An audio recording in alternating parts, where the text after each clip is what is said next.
bem? Que bom ter você mais uma vez aqui no canal para a gente conversar um pouquinho.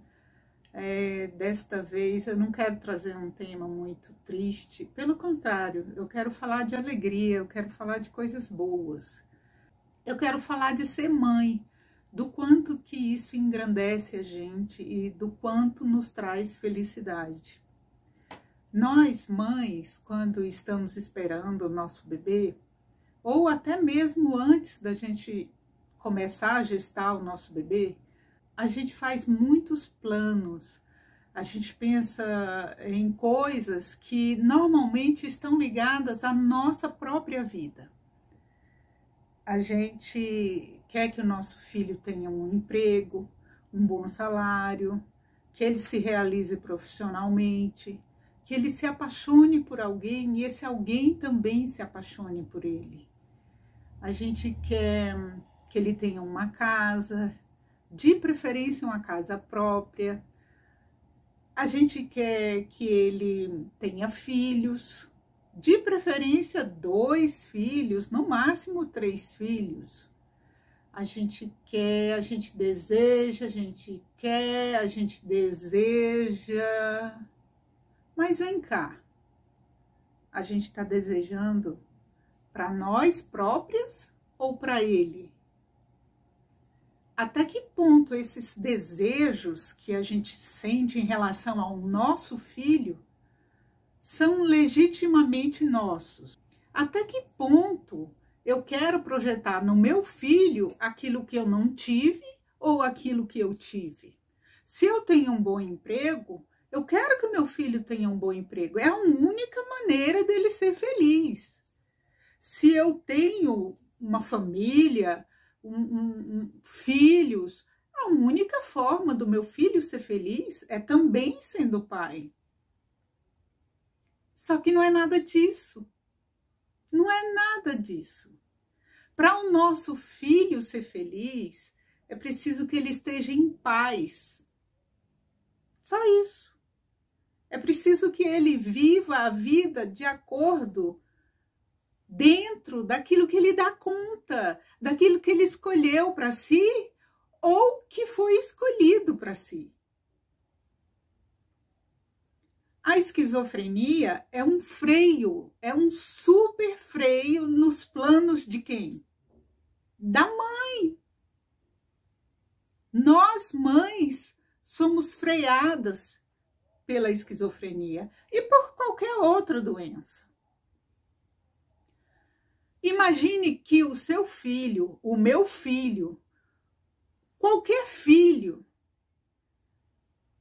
tudo que ele precisa é de ter segurança, apoio, afeto para seguir o caminho que ele escolher ou que a vida escolher para ele. A esquizofrenia não tem cura.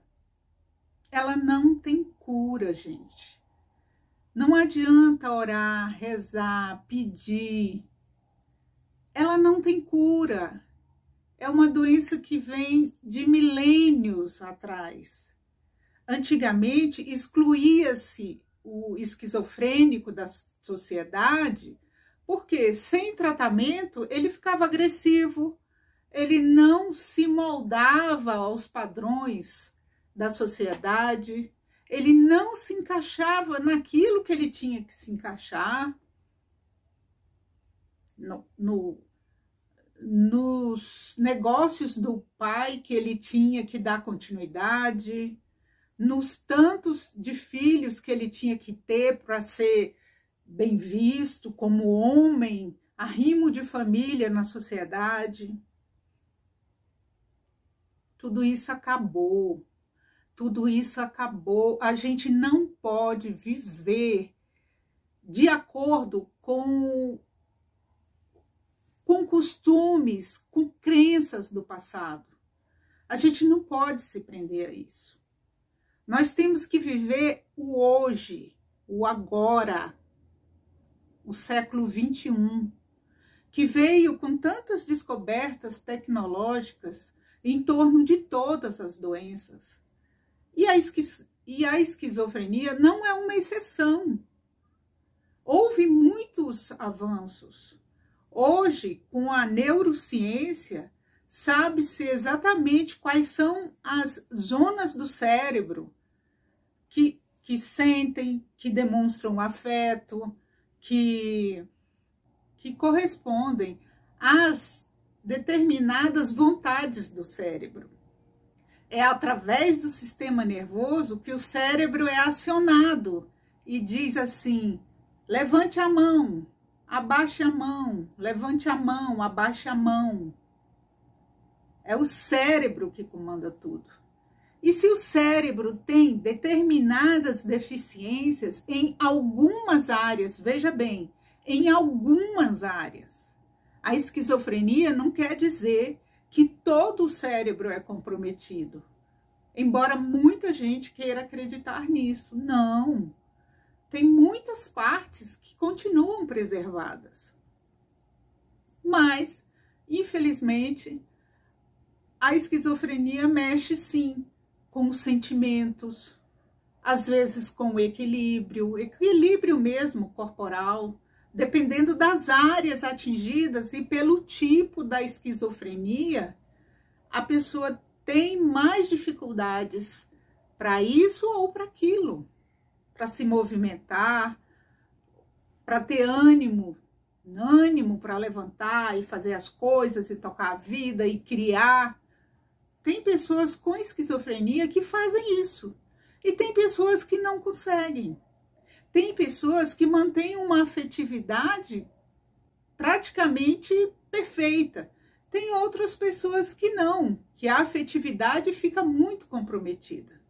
E aí a medicação entra justamente para ajudar o cérebro a trabalhar essas áreas que ele não trabalha bem sozinho. É para isso que serve a medicação. Só que assim, eu não posso jogar tudo na medicação. A medicação não faz tudo. A medicação ajuda, mas ela não resolve, ela não cura a esquizofrenia. Então, quanto mais eu alimento essa esperança de cura, não, meu filho, você vai ficar bem, você vai ficar perfeito, você vai voltar a ser tudo aquilo que você já foi um dia. Sabe o que eu estou fazendo com isso? Eu estou gerando mais ansiedade, gerando mais depressão no meu filho, porque ele vê que ele não consegue aquilo que se espera dele. Lembra no início, quando eu falei que os nossos filhos precisam de apoio, tranquilidade para serem felizes? É isso.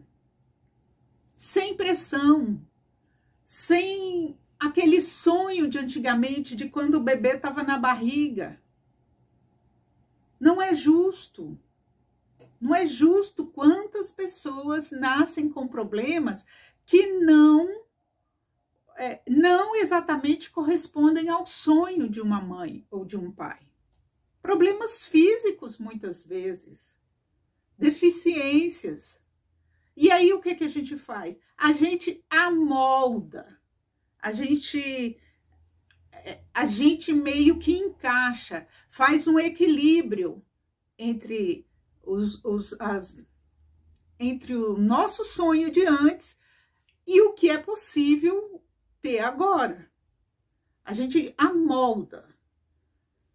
A gente não fica cobrando, por exemplo, se uma pessoa nasce com deficiência visual. A gente não fica falando, olhe, reze, vai à igreja, reze, vai à igreja, vai à missa, que você vai voltar a enxergar. A gente não fica falando isso. A gente não fica colocando um livro para aquela pessoa ler, sabendo que ela tem total impossibilidade de enxergar.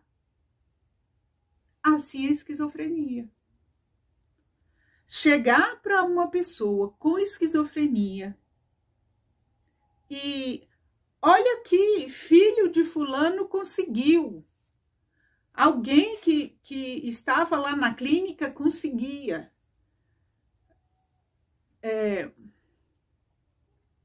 primo de alguém tem esquizofrenia, mas nunca apresentou problema nenhum, nunca precisou ser internado. Isso não é justo, não é justo. Porque cada pessoa se comporta de uma forma, nós somos diferentes, nós somos essencialmente diferentes. Cada vez que a gente cobra de um filho nosso uma resposta, um sucesso, um alcance que a gente acha que ele tem que ter na vida dele, cada vez que a gente se mostra insatisfeito pela forma como ele é, tudo isso só serve para machucar, magoar, piorar o equilíbrio, o estado de equilíbrio dele. Deixar ele muito ansioso por tentar fazer aquilo que ele não dá conta. Então ele se sente frustrado, deprimido, incompetente, sem merecimento. Eu não mereço estar nessa família. Por quê? Porque meu irmão é advogado, meu outro irmão é contador, minha irmã é empresária. E eu sou o quê? Eu sou um peso morto dentro dessa casa que não serve para nada. Não é isso que você pensaria? Se alguém ficasse cobrando de você uma coisa que você não consegue fazer?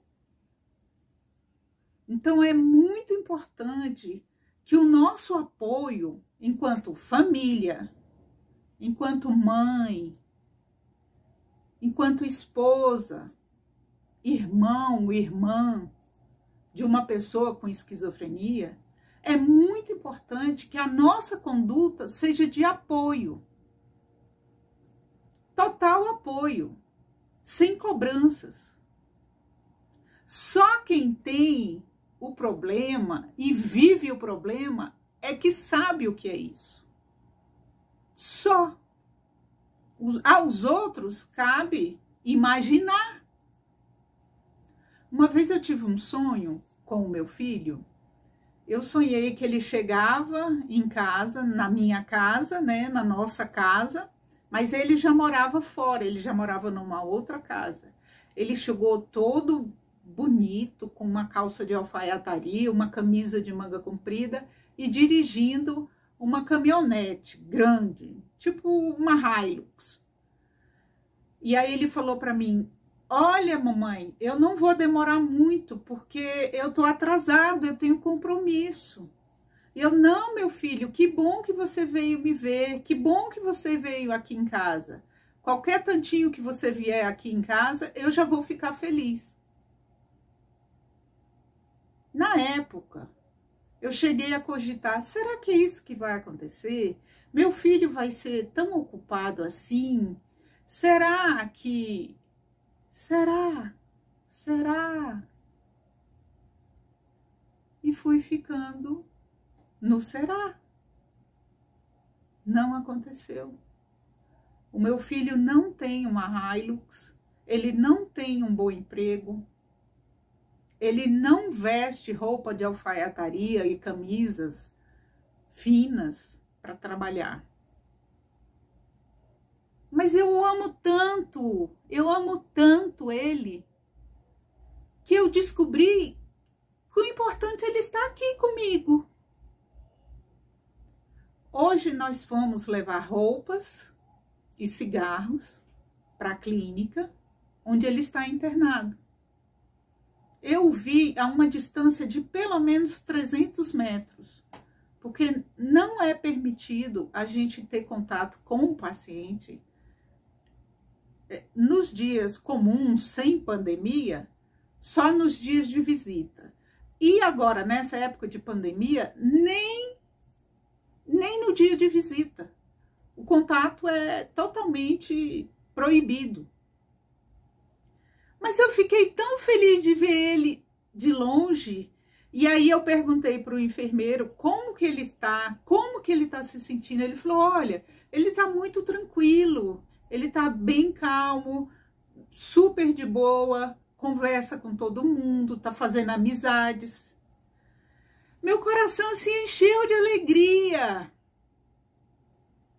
Ver o meu filho a 300 metros de distância me encheu de alegria.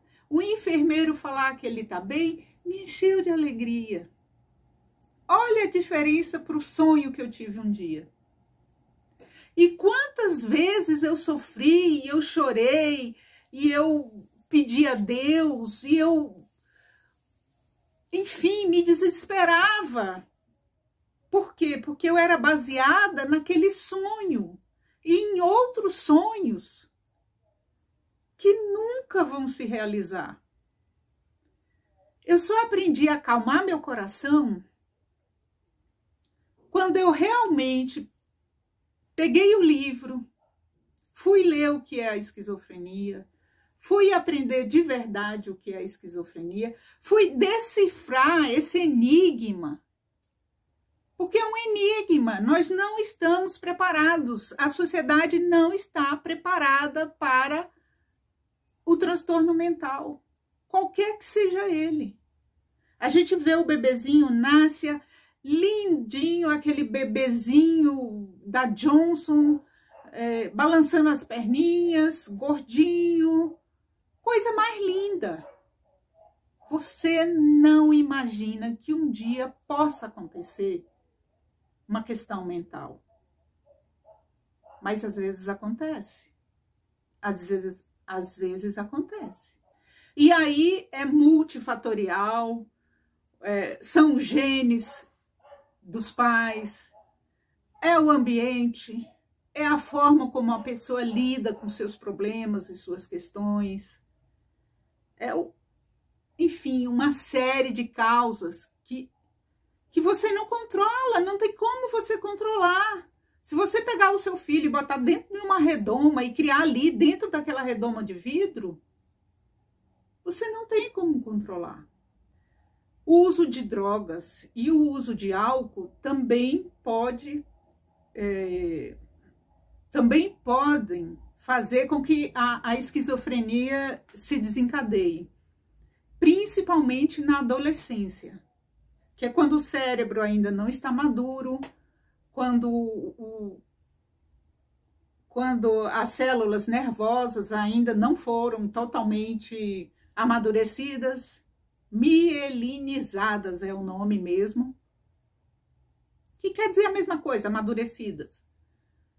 Meu filho não usou nem droga e nem bebida na adolescência, não usou. Por quê? Porque eu podia controlar. Eu e o meu esposo, meu marido, a gente controlava. Era nosso filho.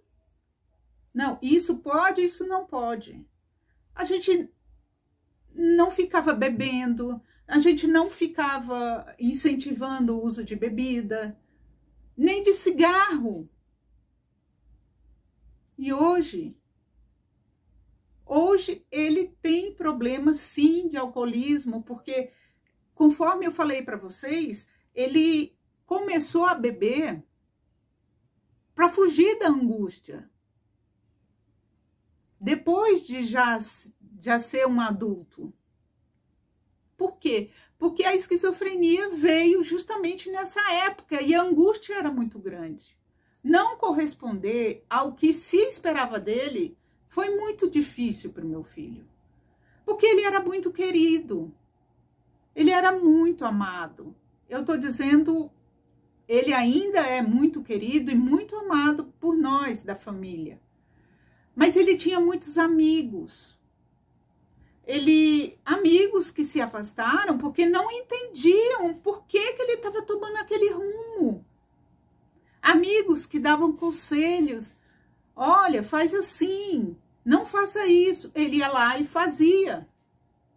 E esses amigos foram se afastando, frustrados. Não é porque é meu filho. Mas ele tinha uma inteligência acima da média. Ele aprendia línguas sozinho, praticamente sozinho. Falava várias línguas. Falava inglês, Esperanto, ele aprendeu Esperanto sozinho. Aprendeu 1 ano estudando francês, ele já saiu falando bem francês. Espanhol, japonês, tudo ele queria aprender. E de repente ele não se interessava por mais nada. Tudo que você pedia, ele dizia que não dava conta. Pedia para trocar uma lâmpada, ele dizia que não dava conta. Tudo foi se apagando. Mas, passada a turbulência, passados todos esses anos, graças a Deus, finalmente eu aprendi.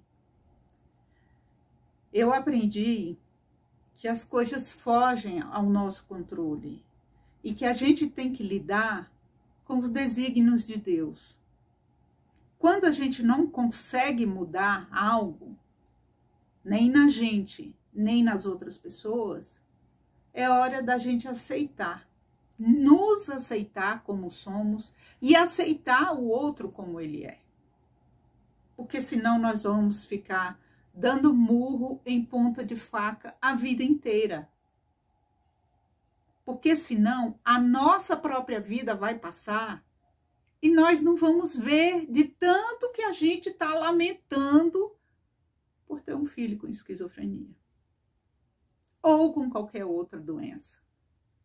Isso vale para qualquer doença. A gente ajuda, a gente faz o que é possível. Menos entregar a nossa vida. Por quê? Porque não vai adiantar. Sabe para que vai adiantar? Para a pessoa se sentir ainda mais culpada de colocar a mãe naquela situação de tristeza. Para o marido se sentir cada vez mais incapaz. Porque a sua família não consegue sair da tristeza, da depressão, dos maus dias. Então, ao contrário da gente se lamentar, é importante a gente comemorar. Comemorar cada dia aquilo que nos acontece. De bom e às vezes até de ruim. Por quê? Aquele ruim poderia ser bem pior. Eu poderia não ter mais o meu filho hoje comigo, mas tenho. E quando ele está equilibrado, ele lê, ele assiste séries, a gente conversa muito, a gente troca ideias. Ele recebe os amigos em casa, os amigos vêm vê-lo. Então, ele tem uma vida. Ele faz um curso à distância de algo da área de internet. Ele se formou em arquivologia. Ou seja, ele conseguiu fazer muita coisa. E ainda tem muita coisa que ele possa conseguir, sim. É por isso que eu não tenho o direito de ficar me lamentando. Eu não perdi meu filho. O meu filho só é diferente daquilo que um dia eu imaginei. E eu agradeço a Deus ter saúde, ter disposição, ter alegria para cuidar dele. Até quando isso vai? Eu não sei. Também não me interessa saber.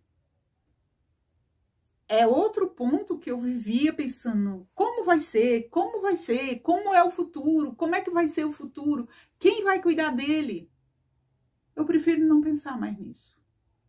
Eu estou fazendo a minha parte e deixando que Deus faça a parte dele.